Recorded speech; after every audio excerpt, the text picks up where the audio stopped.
this body that we're in is an electrical system first and foremost.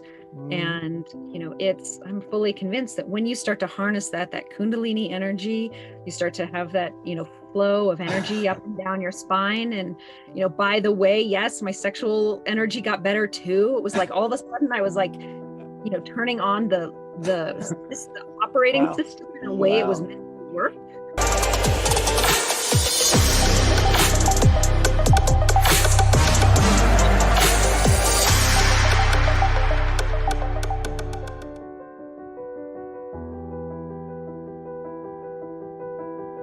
Well, hello again and welcome back to another episode of the Conscious Accelerator Experience. And I've just been having such a great time meeting the whole team. And today I'm with the wonderful Holly Copeland, who is right now you're in a completely different day to me because I'm in Australia and you're in the US.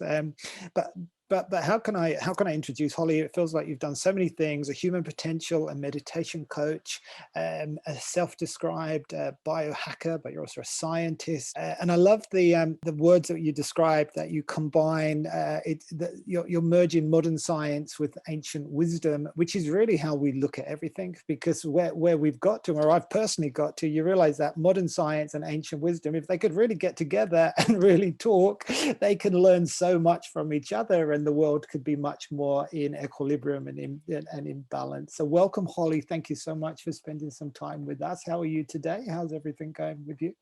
I'm doing just awesome today. Thanks so much, Lawrence, for having me on. It's a pleasure to be here to talk to you.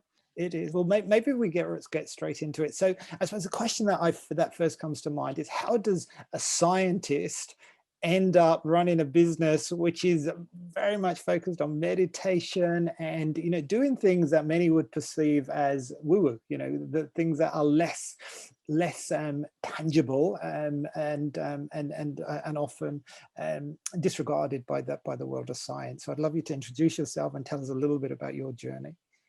Yeah, thank you so much. And thanks for having me here. It's a pleasure to be here.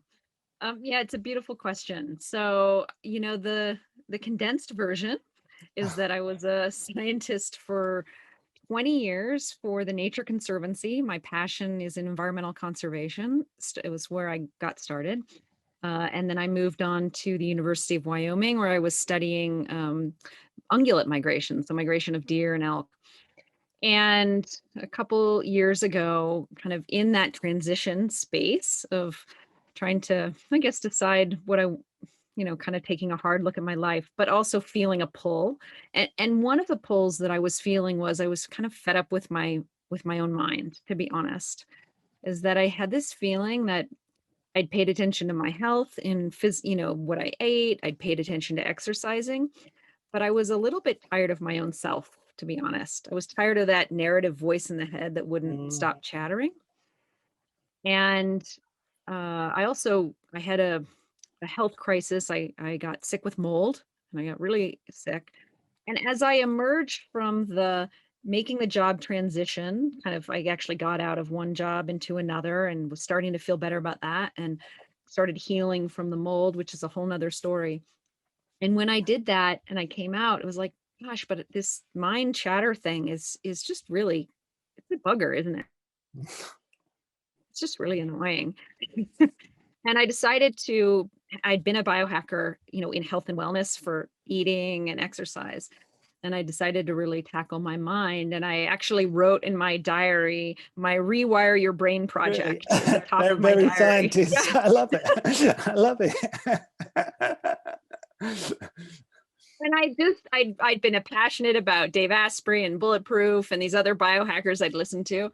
And I started just studying like I do with anything as a research scientist. And I started reading all about brainwaves. I read this amazing book by Les Fermi called The Open Focus Brain. And I started learning about binaural beats and how you can use sound therapy to change brainwaves. And what that taught me was, oh my gosh, this mental chatter that I'm just over. Actually, if I start to understand the brainwaves, I started to understand more about a little bit about the backbone, what's behind the science behind meditation, like what's actually going on in the brain. Mm. And somehow that learning about that made it more real for me, where doing meditation had always just, it'd been challenging, to be honest, sitting down on a cushion, and I couldn't barely sit still for 10 or 15 minutes. Mm. Such a do person. It's really, I mean, I really relate to that. So it's like you needed to have a why to be able to sit on on the cushion for like a reason for actually doing it, and the science gave you that that explanation, and gave you the evidence you needed to know this is a productive use of your time. That's exactly it. It was like the scientist in me kind of took over and said, understand what this is about. And when I read like Sarah Lazar's amazing study about how people doing meditation at Harvard for, 2 months dramatically changed their brains. They, increased the gray matter. They, the areas related to memory got stronger. The default mode network, the part that is the busy thinking mind, Mm. quieted, by 20 minutes a day for 2 months. And I was like, oh, okay. I That can do knowing, that.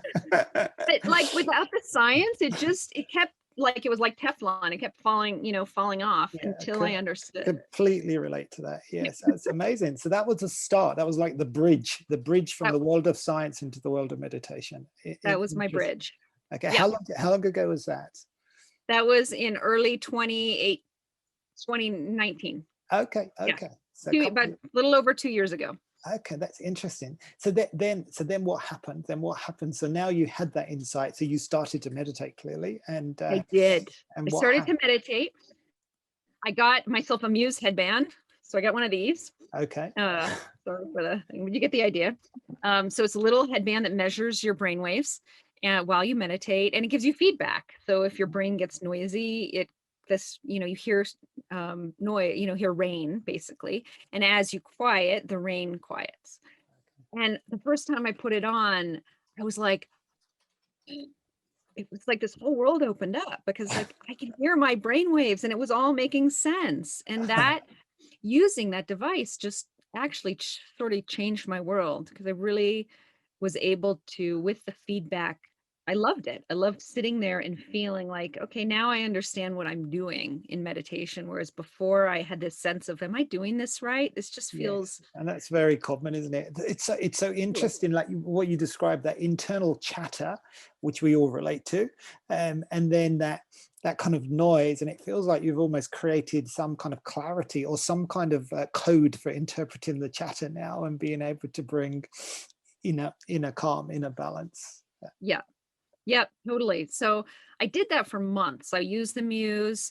I actually did some neurofeedback, a little more advanced Muse work that you can do with something called MindLift. And I did that for months, and everything was going well. And what I noticed was that it was working. I was thinking less. The chattering mind was quieting. I was like, oh, I really feel calmer and, Amazing. happier. Wow. Yeah, it So was amazing. you did your own scientific experiment on yourself. Yeah. Yeah. Yeah. And Yeah. and Um, Go ahead. I was just going to ask, and then the bridge into meditation, because people who are at a similar point to where you were, and it's very common. I hear people who've tried meditation, it doesn't work for them, and and they discount something which is very powerful. So, how did you decide what type of meditation to actually integrate into your practice? Yeah. So at first I was really just doing breath focused meditation. So and that's the Muse, just kind of guided me on that. And Okay. I also read a book by Kuldasa. I can't remember the title of the book right now. We'll have to put it in the notes, but it's a beautiful book about the basics of meditation and how to get started in that elephant path. And so I Mm, really followed, and the byline of the book is something like a scientific process of meditation. So it really spoke to me, mm, and laid everything out then in a very easy to understand way. And he explained that that process of focusing on your breath, and bringing your attention back to your breath is just this critical first step in the path to kind of mm. reining in the monkey of your mind. Shane, you know, Channeling, chaining it yeah, down for to the ground. sure. Otherwise, it's just wild, yeah, and Yeah, takes us all yeah, over the place. Okay, so totally. That's cool. And now, so how I'm going to be specific, because people love the specifics. But how often, how regularly are you meditating? Is it like once a day, twice a day, like more? Yeah, How so long? at that point, it's different now, but at that point, it was 20 to 30 minutes a day, which is Okay, what the science shows. okay. So really ideally 30. And at that point, I was doing a morning meditation every Morning morning. meditate. Okay. And Mhm. now, how has that evolved? Well, so there's an important thing that happened. So shall I kind of give Yeah, you that step? please. Okay, Yeah, so the let's fill that story in. So the important thing that happened was after I'd been doing that, I started posting my results on the Muse Facebook community, Okay. and I started seeing that people were also recording their brain waves with another app called Mind Monitor that allows you to see those brain waves as you're meditating. So it's a little different than the Muse. The native Muse app gives you the feedback, the rain. This actually allows you to see your brain waves. Um, in a chart, like a graph of your brain waves. Okay. And I, the graph scientist nerd in me was like, "Ooh, that's really cool to see my brain waves." So started doing that. Once I had a command of this, I was actually doing both. Sometimes I was doing the feedback and sometimes I was recording. You can't really do both at the same time. And I posted some graphs, and a meditation teacher, Stephen Altair, commented on one of the Conscious Accelerator co-founders, Yes. commented on my graph, and we started chatting, and he invited me to a new course that he was teaching, Raising Our Vibration with Kevin Shaninger. And this course was in subtle energy meditation. And I said yes. And then I started to learn the techniques from them of subtle energy meditation, which took me into a whole, like I fell down the rabbit hole. in and it was a beautiful rabbit hole, and what it connected for me was this isn't just about quieting your busy mind, although that's amazing and it's well worth doing on its own. It took me down the transcendence, altered states of consciousness, spiritual transcendent path of meditation. And somebody who had been interested ever since I was a teenager into metaphysical books, I'd always been interested in kind of that spiritual side of myself, Mm, but strangely, I'd never been able to connect the two through meditation mm, because of my, scientist's busy mind. And their meditations, for the first time, I started accessing those deeper states of consciousness in meditation, doing, subtle energy, Sushumna channel breathing and stuff. And it was absolutely transformative. And it just opened this world up. And I was like, oh, oh, oh. Well, so, Oh. amazing. So how was it transformative? Because it's interesting, like your journey. So you started with that kind of inner chatter, busy mind, busy, busy, busy. Many people will relate to that. And then you use technology as a bridge to connect your scientific, your scientific brain and way of thinking into meditation as a practice, because you saw the evidence, and therefore that let's say got you on the cushion. And you're Mhm. using technology to really understand our inner state, this biofeedback. That is a very modern thing. We weren't able to access our brain waves 30, 40 years ago, etc. And then suddenly you're building on it, and you're now moving into a much deeper state of consciousness. And you went along, and how was that transformed? Because it feels like gradually, so the first step, let's say, you learn how to control your monkey mind, and you used meditation as a technology or as a tool to be able to do that, and that in itself was hugely beneficial, but you didn't stop. And then you've continued now, and you've now transformed in a much deeper way. So I'd love you to describe how you're different now to how you were when you were when you were meditating, the let's say the first method of Yeah. meditation. Um, oh, let's see if I can boil this down. So those those deeper states of meditation allow you to access like deeper states of theta from a science point of view, right? You're dropping into deeper theta and deeper, you know, more higher states of alpha. And I actually measured this on the graph. And this was one of the things that the graphs were super amazing for, was to help me start to see shifts in consciousness. And as I experienced that for myself, um, so from a meditative experience, I'm going to describe it in two ways. There's the meditation experience, and then there's kind of what I experienced as a person off the cushion. Mm, yeah, Fair. yeah, that's a good way of looking at it. It's like you experience it, but there's lasting effects, and that's the thing. Yeah, So the person who gets off the cushion is different to the person who got on the cushion. exactly. Exactly. So on the cushion, I I finally was able to access states that were self-perpetuating, so that, self drops away, time drops away. I could start to do an hour-long meditation, and it was like great. I was not ever looking at the clock wondering when's this meditation, I've got things to do. Hurry up, right? yeah. Right? Because I was actually accessing this inner world.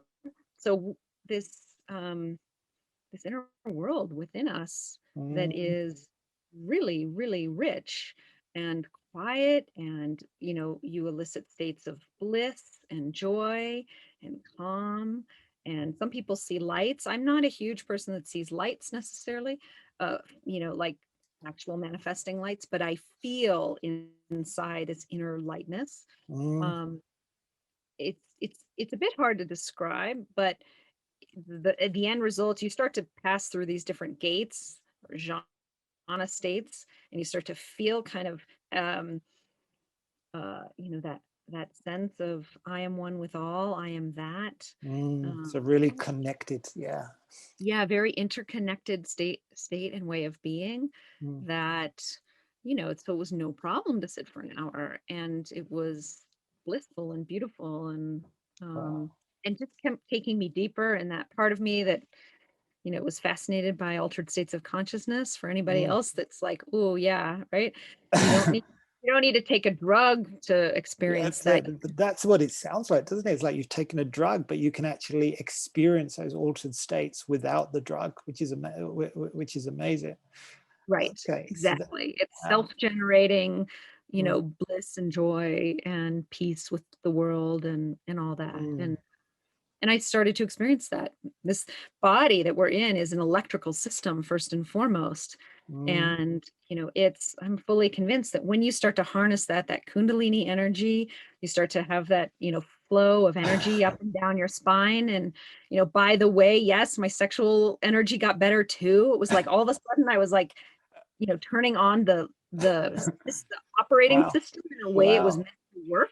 It's amazing, really. So it really is. I mean, bringing it back to this superhero theme that we have, but it really is tapping into your superhero energy and having the impact on all different aspects of your life. And it's wonderful. Totally. So my superhero is Rey from Star Wars. I've been using her for a while now, and literally that it does feel like that. It feels like you're tapping, you're like, oh, here's the circuit board that you actually have, um, Mm, and using that. And one analogy that I write about and talk about in my coaching work is, not training the mind and accessing this system, this mind body system we have. It's like giving, here's a weak analogy, but it's like giving the keys of a Ferrari to a 4-year-old. Like, yes. Yeah, yeah, you've got it's such a good way of looking at it. Yeah, you've got like this amazing, like the human body, the human mind, like it's amazing, like an amazing vehicle. But if you haven't learned how to use it and channel the energy in particular, because that's the other thing that really comes to mind when you talk about Kundalini energy and things like that, is that we are energy. We're all forms of energy, and how we optimize our own energy and how we tap into other energies helps us feel well and helps us feel in balance. totally. Totally. I'm a huge fan of that. I do sound healing work also, and big fan of Eileen McCusick, who just wrote a book Mm, called Electric Body, Electric Health. And it's an amazing book. And this is what she talks about. Like, we are an energetic system, and we can actually heal through energy much faster than we can through pharmaceuticals, through chemical means. mm, And I think from a meditative point of view, we're again, we're turning on the circuit board. We're learning how to use this electrical system that we have, which nobody really teaches us how to use. I mean, it's fragmented, but there is no integrated way to learn to use this amazing electrical No, system. no, you It's kind a, of it's a stumble and you sort of piece it together and you get to a point where it's suddenly, aha, I wish I knew this earlier, but Right. it's Exactly. Somebody teaching this in high school, this would have been exactly, it would have been helpful. It would have been helpful. But completely. it's so amazing. Talk to me about sound healing and really frame sound healing, because when you talk about sound healing, it doesn't sound a very scientific topic. And I'd love to align sound healing with that scientist inside you in terms of how that works. For people who are skeptical, like, does it really work? Energy, what do you mean? Energy and optimizing energy is more effective than pharmaceuticals, because that very much goes against the way we've been taught, if you like, and it would be really interesting because sound is such a powerful form of healing, and we feel better, and when you just listen to a song, you suddenly feel better. So something changes inside you, the equilibrium changes. So how did the sound healing fit into what you're to what you're doing now, or what inspired you to move into that area? Repertoire. I think because I know it, because it fundamentally is based on frequency and vibration, and because it's inarguable that frequency and vibration is actually what our system is primarily made of. And Eileen McCusick talks about this, and she's a wonderful example, because not only is she a sound healer using tuning forks to help heal the body, but she's a research scientist. She's been studying this and writing about and mapping the system. And what she explains in this book is that the fourth state of matter, plasma, is absolutely there, but we're not taught it. It's kind of the sideline, and yet it's 99.9% of all matter, of all of the four states of matter. And so um and she tells this story beautifully in our book, which I kind of won't retell here, but just kind of how we ended up with the system we have with the three states of matter that discounts plasma even though it exists. And and we don't acknowledge this system that we have of electricity and energy that extends beyond the body. And the evidence, actually, by studies that are done at researchers in Stanford and Harvard, that show this. But it's like the cultural story hasn't changed, even though the research universities are doing the research, That's because and we're you've all got stuck with the 1970s exactly. story. That's all you find, and it's very interesting. Like, the cutting edge scientists, like quantum physics and all of those areas, are understanding what we're talking about. But of course, the old system, like, it takes a long time for the whole culture to change. So many people are stuck with the 19th century story because that's what we've been taught, and the whole all of those things. So it perpetuates, even though science proves that it no longer is serving us and serving humanity and serving the collective. Completely. So what she found was, she started working with tuning forks and was noticing that you could, she'd be outside somebody, she's not touching them, but she's using the tuning fork and she can hear the tuning fork change. And she started wanting to understand, as a scientist, what's going on here? Why is this tuning fork changing in pitch? And I also, she's a musician, I'm a musician, so that's kind of the other thing too. I think it's interest in sound and frequency and vibration. So and what she noticed in the work that she was doing was that she could actually move these fields around, and as she did that, people responded with incredible healing. People with rheumatoid arthritis getting on the table, not being able to type, and a woman getting up, and can type for 3 hours. Just these like pretty transformative shifts. And the idea is that actually, um, first and foremost, trauma and experiences we have are stored in our biofield as energy. Mm, And then that translates into emotion or feeling in our body. And if that gets condensed and constricted, then that turns into pain. And that it's a different way mm. of looking at the body, but she's got some pretty compelling evidence she's put together in her book, that show that I'll put show that in that. the note. That sounds brilliant. So what you're saying is like blockages of energy in our body almost is like a river, and if there's a big block, then the river can't flow, whereas if you remove that blockage, then everything flows. And if we've got flowing energy, then we're in balance, we're in Right. equilibrium. Whereas if you're not, if you've got blockages, then you try and deal with that particular blockage, but you might deal with it in the wrong way that could make it worse, rather than better. Right, That's and taking a pill isn't the right way to get that river flowing. It's to work with energy in an energetic way. So whether that's a tuning fork like this, mm, or whether that's, some other method, there are many of sound and vibration. Another one that I love is the Apollo. It's just a wristband that generates, vibration and frequency, calming frequencies, things like that. These products are out there and available, and they work on the energy system of the body. Which, by the way, I mean, all acupuncture and Chinese medicine systems and Vedic systems were based on the energy system of the body. It's just, it's like the chakra system. It feels that we've got to a point in time when modern science is almost proving what we already knew for forever. These are very ancient systems of healing that were in place, but now we have the scientific evidence to prove that these things actually work, and we can then embrace them. yeah. So sound healing. So are there particular practices around sound healing? So how could somebody who's listened to this and thinks that all makes sense, it really speaks to them, and they have issues that they want to heal, how could someone start on their journey to incorporating sound as a healing tool to help them find equilibrium? It's a great question. So there's a couple ways.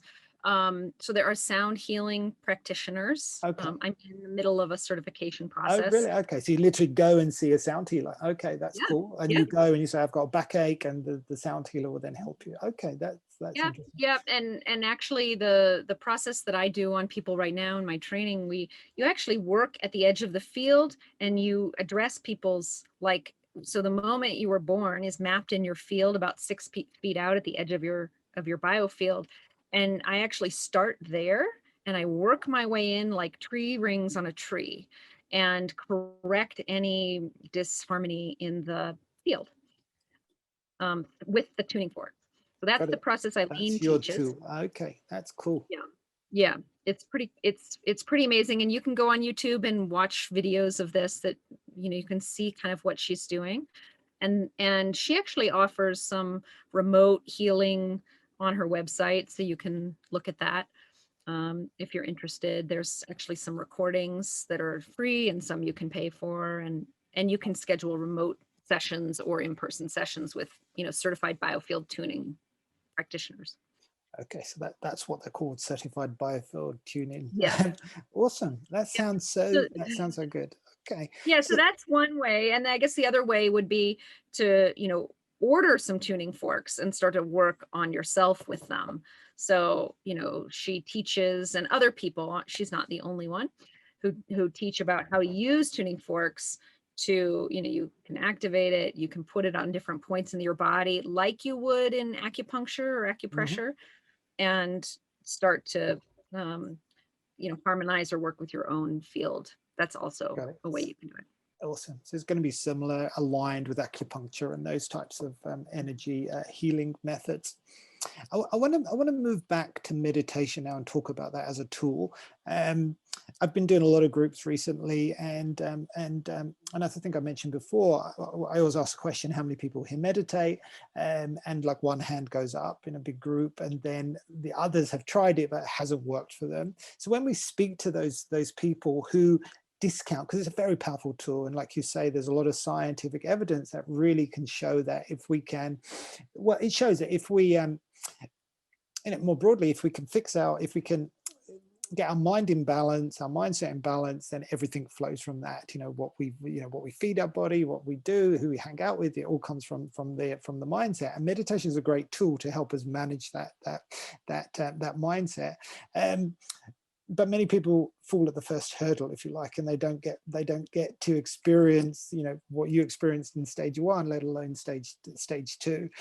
So people who are uh, looking or open to incorporating a practice of meditation, or even starting on that journey, what would you advise them to do? Like, where would you guide them to begin on this journey so that they can embrace meditation and benefit from that tool? Yeah, that's a really good question. I think it's going to depend a little bit on the person. I mean, I do think going the route of getting a meditation teacher or hooking up with a group, based on a practice that speaks to you is really important. I mean, starting on your own with the muse. I mean, there's nothing wrong with this. Obviously, it did wonders for me. So, starting on your own is great, and I think ultimately, if you want to access those deeper states, finding a teacher and, working within various systems, like whether it's the raising our vibration or there's a number of them, really good systems. I think it is the kind of thing that having a community and learning a system is really important. So, Mm. and yeah, I don't think there's one answer, but I think, It's been open. And so there are kind of bridges on there. So things like apps, there are lots of meditation apps, and that could be a good starting point for people who want to begin that journey. yeah. And then I guess the other thing that I feel like is important to raise is, um, so the meditation part about concentrating the mind, kind of tying down that monkey is a really important part of the meditation that I did and that I learned.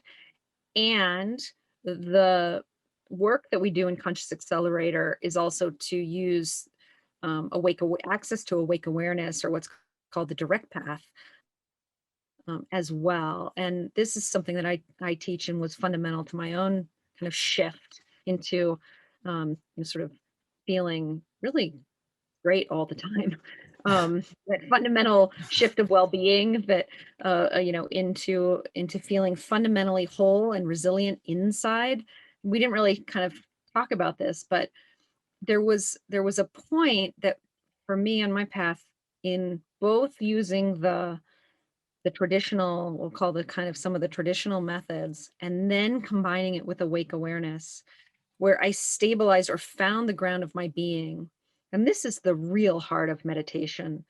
This is not just calming your monkey mind, and in a sense, not even just accessing transcendent states, but this is stabilizing your ground of being Mm, so that no matter what's going on in your external world, that you know where the ground of being is and you're completely stable and resilient. That's superhero, right? yes, that is superhero. You're very solid. Yeah, you're very centered, and yeah, you're almost drilled through. You really can't be you can't be shaken by the external Correct. events. Exactly. Like you're the tree and the wind can blow and it's fine. Mm, And um and there's a that to me, that accessing that quickly is, I think, what was the profound shift. I mean, I did a lot of inner work along the way with these different types of deep meditation, but seeing that we are not our thoughts and emotions and stabilizing in awake awareness, um, that's the superhero move. it is. I love that. I love this whole metaphor, or this whole vision of you are the tree and the wind can blow and the storms can come and you might lose a branch, but ultimately you're still solid and you'll recover and the tree and the leaves will grow back and all of those things. And you're absolutely right. Whereas if you're, you know, a flower blowing, you get Yeah. blown away. So it's working on that inner strength, that inner core, of who you are, and you experience that now. So it's always a work in progress, but you feel that centered, in, or every day you find that center, that point where you still get affected by things, because you can't not get affected by external things, but you can find that center quite quickly. Yeah, I'm aware of external things, but I'm actually not affected by my core is not affected by them, or what Dr. Jeffrey Martin calls kind of, he has these different locations of consciousness. And Mm.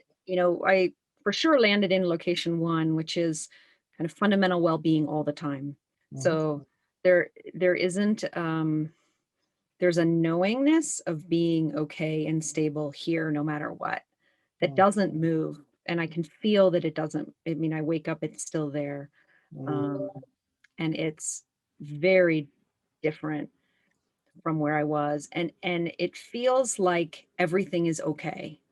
Like everything is fundamentally okay. that's Mm, that, that's yeah. wonderful. So how long did it take? That's the question that Yeah. everyone would want to know. So from moving from where you are, and maybe just remind people of where you were, like before, what was your life when you were a scientist and you were working in the lab, so to speak? What was your experience on a day-to-day basis like at that point? And now where are you now? Or you've described where you are in that kind of journey. How long did it take to transform? Yeah. Um, so that was about a little over 2 years ago. I would say I was in that. It was kind of when I started this meditation journey. Mm, And I would say I was pretty typical, hardworking, sincere person, where I had my ups and downs. I, would cry over things. I don't know, just, things buffeted me around, mm. sometimes I was good, sometimes I was not good. And it just kind of depended on what was going on. It was Yeah, sort of like, and yeah. a lot of chatter. A lot of chatter and affected by the external events. Yeah, yeah, yeah. I used to read the newspaper. I don't really read the that's a different story. I would yeah, I would get upset by various things. I mean, I felt really I was I went into to being an environmental conservation work because I have this, deep love of the earth and, you know, I don't know, the environmental destruction was tearing me apart. I actually Mm, was really, really affected by it. I felt, those kinds of things, reading about elephants in Africa or, mm, I don't know, all these things just really, really bothered me. Um, and the shift, it's not that I don't care. I definitely care, but there is a distinct shift that happened to me in this work where I found home. I found this inner well-being. And maybe it's hard to pinpoint the way this works. It sort of builds on itself, but it maybe took a year. And some people have this shift happen, like they get cracked open like Eckhart Tolle, and one day they mm. just, right? They flip. Yeah. Um, But I didn't yours was a flip in journey. one day. It was more like it was maybe a process of a year of these like gradual peeling away. And then I remember walking in my house one day from a run and I came in and there was like mud and dirt and dog hair all over the floor. And I looked at it and I was just like, well, that's not a problem. Like everything's fine. Like everything is fundamentally fine. So And it's like an inner peace, really, isn't it? Yes. right. Like I don't need to clean the floor to be fine. Sure. It Sure. sounds really simple, like, but It's almost like you change. It's almost like you change the way you were looking at the same thing. So, if I just play this back to you, because it's a subtle thing, it's a subtle change, and it's, John King, when I was speaking to him, he said to me, like, every breakthrough is preceded by a breakdown. And it doesn't sound like you had a moment like a breakdown where, like Eckhart Tolle, who was like, there was a moment where everything was just terrible. And then suddenly that was preceded by this shining light. And others have described that as well. Like they were really on their knees and then suddenly they got this inner energy and everything changed. With you, it feels like it's been a subtle sort of change, like an iterative journey.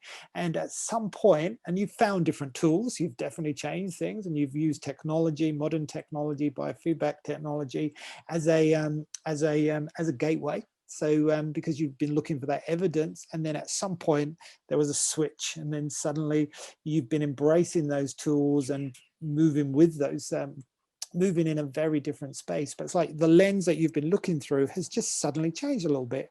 So you still, I'm assuming still, like you said, there's a difference between I don't care, I don't care about anything, but you still care, like you care about conservation, you care about the earth because those things are very much part of you, but things are fine and you can still, so do you still do things like do you still, so things like you mentioned that you don't read the newspapers, and that's a similar thing because I don't either, but I'm aware, so I'll check on the news, but I try and I guess manage my diet of information, because those things, if I'm like looking at the news all day, and there's certain things that you watch, it affects you and it can give you a different frame. So to do my work, I need to be able to protect the flow, similar to the food I eat. I'm like, I have the food you feed your body, but also the food you feed your mind. But have there been things that you've fundamentally changed in terms of the tools? Like clearly you're meditating, but you're minimizing the news content. Are there other things? Have you changed relationships with people? Has things really shifted for you in terms of the external world that you're part of over the last couple of years? Yeah, everything's probably changed actually. And a few things, like I view news, this is subtle, but I view news now as like, it's not that I just, the news I watch or read or consume, which I consume a lot of, is the things that are relevant to my field. So I read a lot of meditation papers and listen to meditation, neuroscience, consciousness studies. And I don't have time to look at, the election news generally, because so I feel like people, it sounds like people like to say that we're putting our heads in the sand, but it's like, no, I'm actually just artfully choosing the content so Mm, that I can maximally, benefit the fields that I'm trying to push on.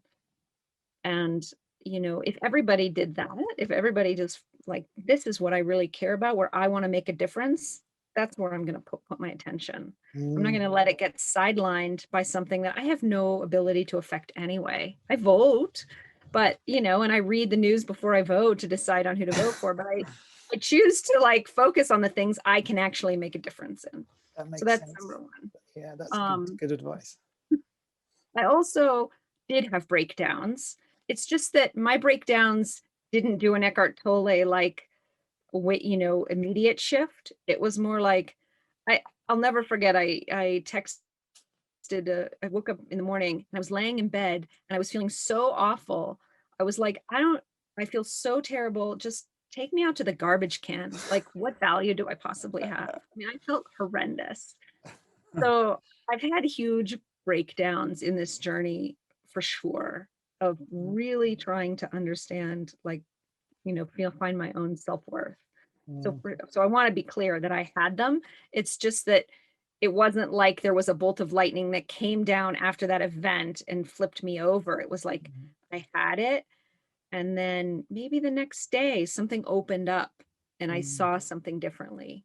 That makes Um, sense. Yeah. So you've had series of mini breakdowns, like dark days, yes, that yes, that then shifted a little bit yep, the day after. Okay. yep, yep. I had a little bit of help with some plant medicine, which I really think can be very helpful too for people. Mm, So I did some inner work along the meditative plant medicine journeys, and a lot of self-reflection and, yeah, inner work. And my goal was like, I don't want to, n- you know, doing the dishes isn't a problem. Taking out the trash isn't a problem. Things are only a problem when we view them that way. And when you find your inner stability, that's what goes away. It's like it's all the same. There's an evenness with everything. I don't need to go on vacation to be happy. I find happiness in doing the dishes or whatever I'm doing, and that arises from finding your center. mm. Um, Finding your equilibrium. Yeah, this is exactly what what we talk about. Finding your center so that you can find joy in everything, in every Exactly. moment. We, which is a wonderful thing. Plant medicine, like you touched on that, but I know people would be keen to know what types of plant medicines. So I'd be keen to know what plant medicines you And I did some ayahuasca and psilocybin journeys. You know, okay, and that's become very very popular. Ayahuasca. Was that, and was that something you did one off, or was that something you tried I've done a couple of them. a couple? Okay, yeah, Yeah, I'm coming out here. I've never talked about it publicly. okay. But I actually feel like people have a right to know how people got their, found their way. And I feel like plant medicine has a place in the world No, of, I agree. I completely agree. It is interesting, but I agree with that point. When people are in a very stressed state and they see people who are describing the state that you're in now, it feels like such a leap. When you are in those dark moments and using your words, you feel like you're good for nothing. Your self-esteem is very low. It's a very, very low place, and people want to know, how do you transition? And I guess what you've been sharing with us is that there is a solution. So no matter how dark things may seem, we all have our superhero. We just haven't learned how to tap into it. But there is a method, and you can find that superhero inside. You just got to believe it's there, and you got to do the work, because it isn't a night and day. And I think that's certainly the work I do, is that people, and perhaps that is part of our modern culture, is that you believe a pill can actually take away the pain and make things really, go away very quickly. Whereas really it is a journey, and what you've done is continue to move forward and continue to make improvements. And that will be the same if we have this conversation a year from now. You'll have new experiences, and and you'll be describing different things, new tools, and those things will continue to evolve. But I think what you've done, which is like hugely inspiring to hear, is you found your center. So you've experienced that place where you can be centered, and and that's given you a protection against all of the chaos and all of the noise. I mean, like, it's just getting worse and worse, and you have a choice. You can either spend your day consuming social media and learning about politicians and all the things that are not actually going to help you feel better or find your center, or you can decide, what is my role, what do I want to use my superhero powers to do, and then become really good at mastering those skills to be able to actually do it, and trying to filter things out in that the many distractions, because this is this is really I call the distraction is like the enemy one, really. If we're a bunch of superheroes and you're the superhero and you've got so many things, then the distraction is the Joker, or whichever of the baddie characters you want to actually select. yeah. Yeah, that's really beautifully said. And I really agree with all of what you said. And I wanted to add that I think it's really important for everybody to realize, and I love your superhero model, that everyone is fundamentally whole and complete. Everyone, without exceptions. So it can feel like there's like a never-ending self-improvement project to be had, but at the same time, it's the wholeness is within, and it's actually already whole. So it's not that you have to somehow get from the outside world these pieces to put in you to make a whole being. That's the wrong model. The right model is, I am fundamentally whole, and I need to keep releasing these stuck, we were talking about energy. Just need to release and let go, come into the present.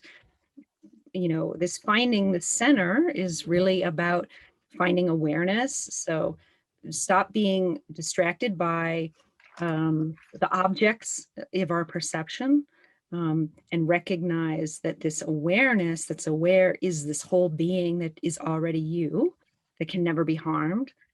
And and it's a shift in perspective, that is, radical, to really integrate that idea that you can kind of, okay, the whole being is there, everybody has it without exception. That's beautiful, absolutely beautiful. I love that. Heart Mind Alchemy. So tell us a little bit about that, because I know it looks amazing. I was looking at some of your courses before, and I'm going to be doing some of them. So thank you for creating it. So because there's a lot of really inspiring and interesting programs on there. But just tell us a little bit about how that in your journey, how that has manifested as well. So remembering that you were a scientist just a few years ago, working in a very traditional way, and now you've got a a business called Heart Mind Alchemy, where ancient, where modern science meets ancient wisdom. It's like amazing, like absolute wonderful things. So I'd love just to if you could just share with us how that has come about. Yeah, it's an evolving, it's like an evolving project. It's an evolving tree that keeps, like Christmas tree, that keeps getting presents put under it. I'm not really sure how it's all happening, but I created it with this vision of, heart mind alchemy. So really changing our hearts and minds to be better. And it really came from well, it came from a number of places, but I'll bring this one forward. So I don't know if you've heard this, but in the UNESCO Constitution, right at the top, it says, since wars begin in the minds of men, it is in the minds of men that defenses of peace must be constructed. And like, I really believe that. Like it starts within. We have to change from within, everyone, in order to find this peaceful world that we want. And so I but I guess I just believe so fundamentally in that idea, um, and started Heart Mind Alchemy with under this umbrella of bridging the science that I had been doing for the last 25 years with these ancient practices that I was starting to tap into that were changing my life so Mhm. fundamentally. And then invited Stephen Altair, one of the co-founders of Conscious Accelerator, and Kiefer O'Sullivan, who's on our faculty, to come in and teach some courses and workshops with me. And we've got two now, a dream workshop and a practical mystic. And we're working on more, and we're gonna what's in the works next is Stephen and I are gonna open up something called Journey to Your Truth, and we're gonna offer team coaching, but we're also going to have like a lower entry level, like I don't know exactly, maybe $30 or $40 a month for where you get, to participate in a couple of live meditations with us, and access to an archive of, meditations and practices. And Um, amazing. This is all online and available to people around the it's world. that part's Amazing. not yet. That's a Not that's yet. a It's coming. that's Okay. coming probably in the next 2 months. That'll be Okay. that'll be online. That, Um, that yeah. that's wonderful. I'm conscious of time. I wonder in the last few minutes if there are any practices or any specific tools that you have that you can share. It would be great to leave our viewers with something that they can take away. And just to underline your the point you said, I love this around that we are all whole. So everyone is whole, even though you may not actually think it. We are all whole. We are all connected, and when we come together as a whole person, then of course we can unleash that superhero. And we have to find our own toolkit, I guess, that aligns with our particular human, our particular superhero, because the things that connected with you may not connect with other people, but the specifics may be less important, but the actual tools are important. So we all need to have some part of our life that allows us to recover and to move and to be. So. Yeah. Oh, sure. So one I do with a lot of my clients just in the very beginning is to start to access awake awareness. And one of the easiest ways to do that at first is just to look at the way we look at the world. So whoever's watching, look right now at, shift away from the screen and look at something in your room that, pick a book or whatever in your room, pick an object and look at it. And notice that our normal way of viewing the world is me in here looking at this object out there. This is called ordinary mind. And it feels like there's a separate being in here and there's a object of my perception.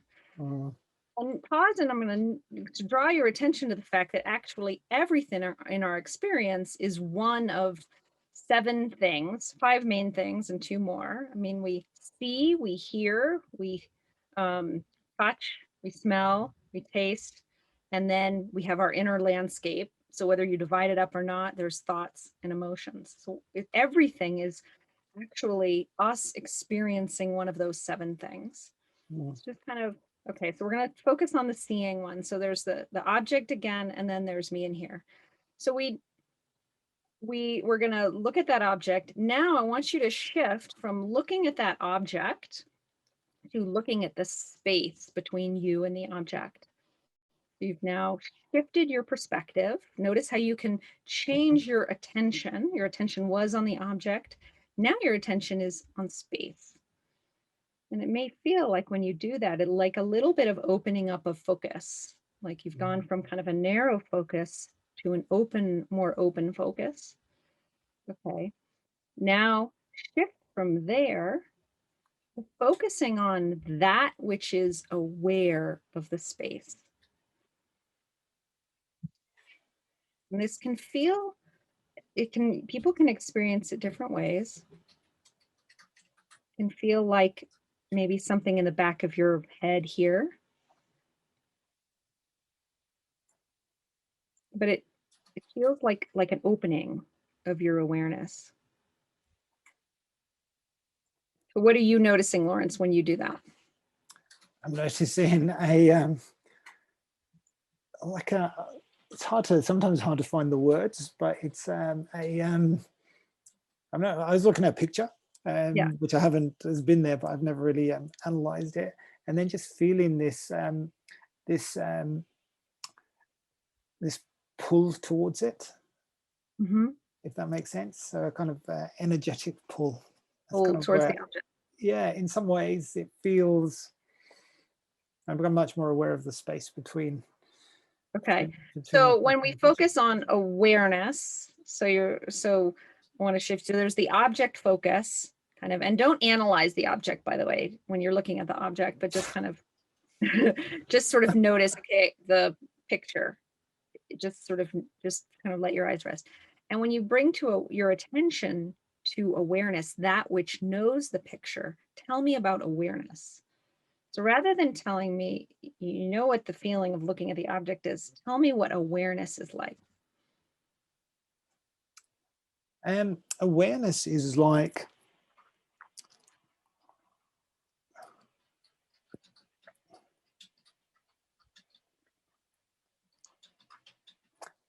in some ways it's like feeling a level of calm, like just feeling that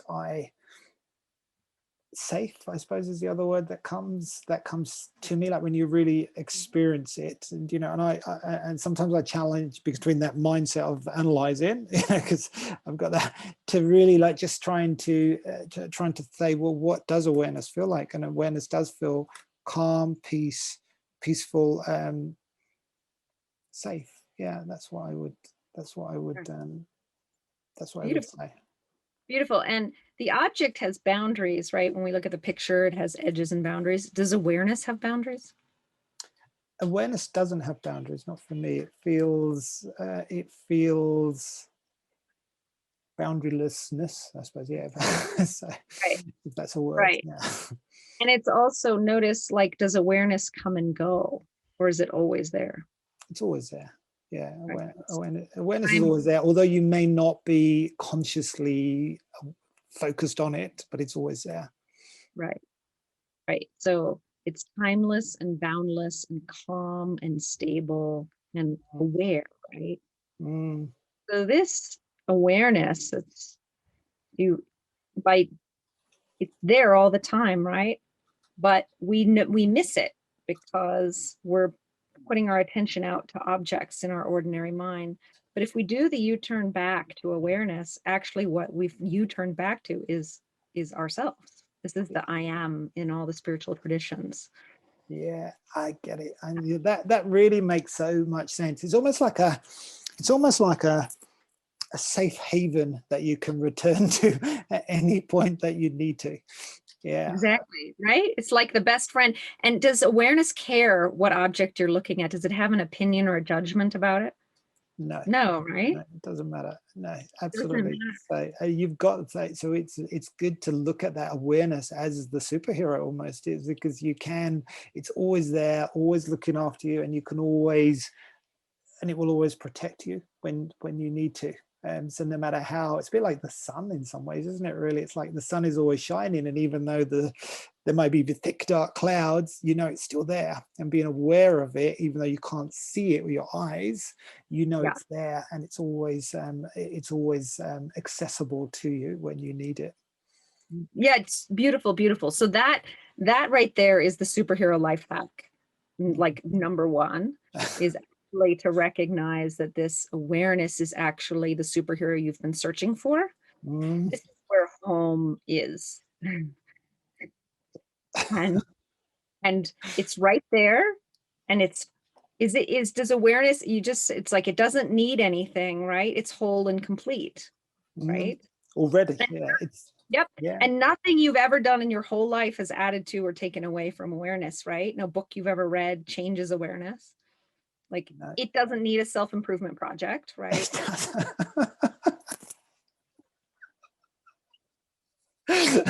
So funny. So the self-improvement project is actually comes from the ego. And Mm, so when we recognize that the ego is this little manager that's trying to manage our lives, and when we let go of the steering wheel and we surrender back into awareness, which is whole and complete, mm, there we come home and find ourselves. I love that. You realize how perfect we are as humans. Like we're almost being created in a perfect way, and we're forgetting that. It's so funny. It's almost like we go through this life of self-improvement only to come back and realize, well, actually we had it all the time. We just didn't know how to use it. It's so funny. I love that. I love that. You know, I had this aha this week actually in that exactly that, because we look around our world and, you know, all around us are like life, like Mm, plant life, dogs. I was looking at an orchid. I was looking on this most beautiful orchid sitting on my table, and it was like, the orchid doesn't question its perfection. The dog doesn't question its perfection. I know it's so true. It's so funny. Yeah, We're the only ones, right? we're the only ones. It's so true. I have had a similar aha moment recently, and I think, like sometimes you live in your mind and you live in your head and but what I've been doing recently is taking photographs of flowers. Like I've never been interested in flowers, but it's very similar. I can't remember who it was who told me that they take pictures of flowers and just send it to people, and I thought that's a really cool idea. And it's because I run a lot and I've been noticing flowers, and I didn't even know what the flowers were called, but in Australia we have like amazing color, like bush flowers, because we're just coming out of the summer now, like we're just into autumn, but amazing. But I found that has really helped be much more present, and when you look at the flower you think, wow, this is so amazing, like unbelievably perfect when you actually look at it. And you're right, it's not thinking, oh, I need to go to self-improvement and get stronger colors. It's so funny. Really to be found in those things. And then when you recognize that this awareness that's boundless and timeless, just you just said it, like, you know, is actually interconnected with all life. So we Mm, are actually, you know, you and I and all the viewers, we're all connected. We're actually one thing. There's only one thing happening, which is awareness. And we're aware of that. And we're all like eddies in a river flow of consciousness. love that. And when we see it that way, and then we can just step back and live from awareness and allow these kind of, you know, yeah, the bumps, they come, but they aren't problems anymore because we don't see them as problems. No, We've shifted, and it's literally it's one move. I mean, I practice this a lot, but it's really just a shift in perspective. it's all it is, a tiny shift. It's funny, isn't it? Like you go a tiny shift and the whole world looks completely different. It's Yeah. amazing.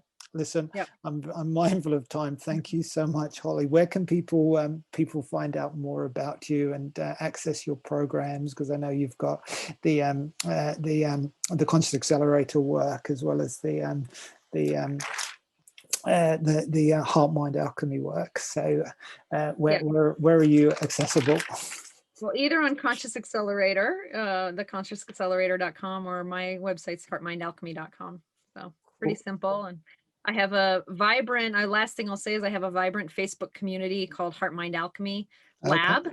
It's the lab, and it's full of biohackers who are doing breath work and muse brain practices and sharing their graphs. And Oh, amazing. I should be joining that right after yeah, the call. It's wonderful. Yeah. All the things I'm interested in, because we're always looking for that intersection between science, technology, ancient wisdom, natural world, humanity, and recognizing that there are so many different ways to find that whole, because ultimately that's the same God. That's what we all want. And having that balanced mindset and being open to different methods, as you've shown, you've really embraced a very different way, and you've found that center. It's a beautiful thing. It's been an honor to speak with you today. Thank you so much for spending time. I'd love to acknowledge you for all the work you do, and it's incredible. It's an incredible journey, and thank you so much for sharing that with us, because there's a lot of lessons there for us all. So for everybody who's looking to find equilibrium, to find more balance, then please listen to this, and maybe listen to it a couple of times. But we definitely need to have part two and a follow up, because I'd love to continue the conversation at some point in the not too distant future. So thank you, Holly. Thank you for your time, and thank thank you you. everyone for listening. See you next Thank time. you so much. Thank you.